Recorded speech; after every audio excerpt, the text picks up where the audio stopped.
Welcome everyone to the West Virginia portion of the 2024 Scooters Coffee Frisco Bowl.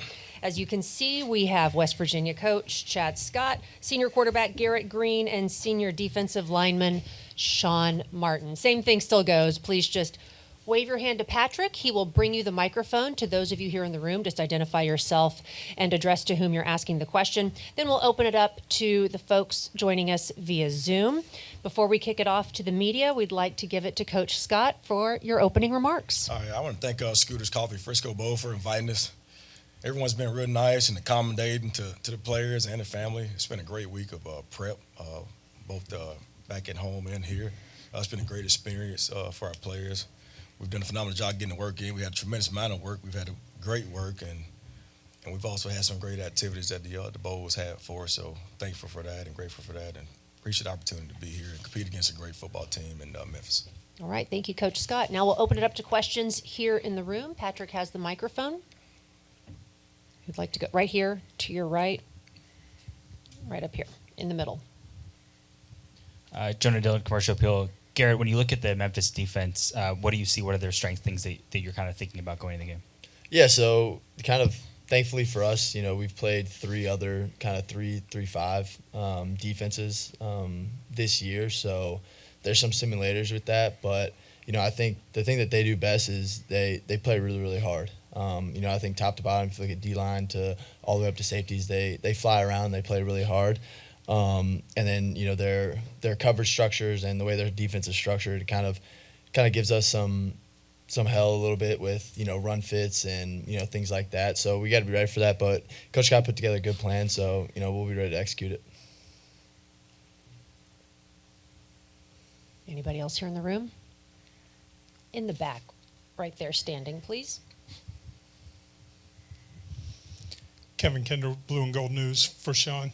Sean, can you tell us a little bit about your pregame meeting with your family members when you get off the bus to see them? It seems kind of unique, special, kind of a moment of nice connection between you all.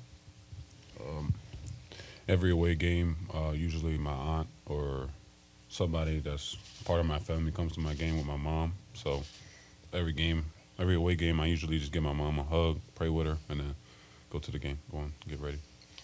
Kind of put your peace a little bit, give you a clear your mind. I'll just get excited to see my mom.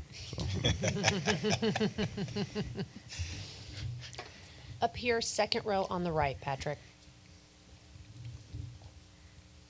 Frank Bonner, Daily Memphian. This is for Chad Scott and Sean. When you look at what the Memphis offense does and Seth Kinnick and what he's able to do in the passing game, just how are you game planning against that offense?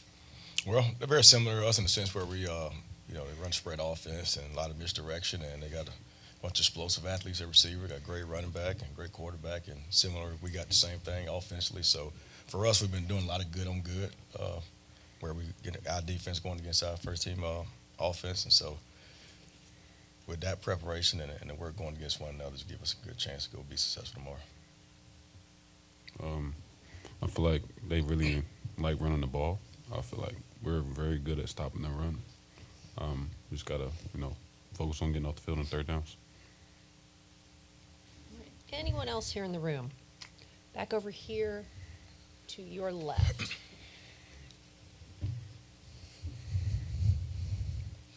Avery Braxton with ABC 24. Obviously, an opportunity for you guys to get a seventh win in with a winning season, and to get a bowl win, I think is always special for any program. What would it mean for any of you guys to end the season with a W and a 7-6 record on the plus side of 500?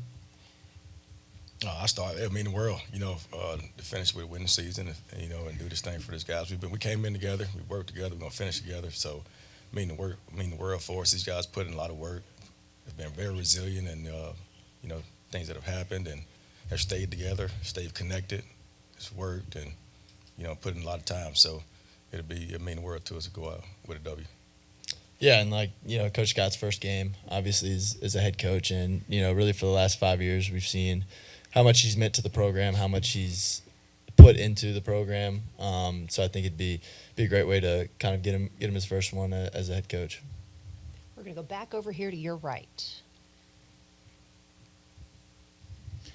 for Garrett, the quicker turnaround. Help keep the team together. Do you sense, hey, this is, a little better, not just, because of the circumstances of a coaching change, but of, hey, we're going to be playing again soon. We don't have to go out and then go back. How have you seen the effects of that in the locker room?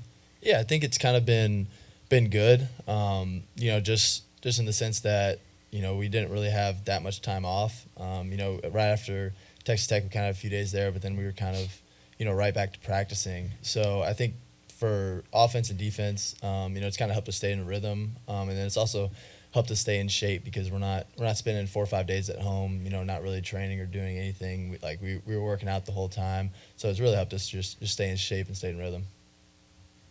Alrighty, if there are no more questions in the room, we are going to go to Zoom, and we have one question currently on the Zoom. Kelly, go ahead, unmute yourself, and identify who you're representing and to whom you're asking your questions. Howdy, my name is Khalid Horvath. I'm with East Coast Gridiron. I have a question for Garrett. Your left tackle, Wyatt, has been an incredible player over the course of his career in Morgantown and is projected to be drafted potentially in the first round of this draft. What has he meant to you protecting your blind side out there on the field? Yeah, he's been awesome. First of all, he's one of my best friends. Me and him really started clicking. When we were freshmen. But he's a phenomenal talent, a phenomenal player. He should be the first tackle off the board. It's been great to not have to worry about the left side. These last four years or whatever it was. But he's a phenomenal player and a better person. All right. If there are no more questions on the